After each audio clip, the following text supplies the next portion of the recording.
বসে পড়েছি আজকে দুপুরবেলায় গরম গরম ধোয়া ওঠা ভাত, করলা ভাজা, এটা হচ্ছে আমড়া দিয়ে টক ডাল, মুসুরির ডাল আর একটা ইলিশ মাছ ভাজা। আরেকটা জিনিস রয়েছে আজকে, এটা হচ্ছে ইলিশ মাছের মাথা দিয়ে চাল কুমড়োর ঘন্ট, যেটা আজকের পুরো স্পটলাইটটা কেড়ে নিয়েছে। দারুণ লাগে খেতে। চলো শুরু করা যাক।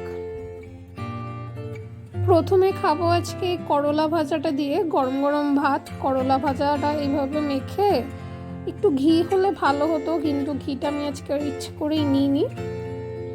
নুন দিয়ে আর এরকম ছোট ছোট দুটো কাঁচা লঙ্কা নিয়েছি। এভাবে খেতে দারুণ লাগে, একদিন খেয়ে দেখো। যারা খাও না, এভাবে তিতোটাও একটু কম লাগে, খেতেও ভালো লাগে। এবার পালা ইলিশ মাছের ভাজা। অল্প করে ভাজার এই তেল, ইলিশ মাছ, একটা ছোট দেখে কাঁচা লঙ্কা আর অল্প একটুখানি নুন মেখে ভাত। ওফ, পুরো স্বর্গীয় অনুভূতি। যে খায় না সে সত্যি জানে না এটা কি। তারপরে এবার আসবে হচ্ছে আজকের শো স্টপার, এই ইলিশ মাছের মাথা দিয়ে চাল কুমড়ো।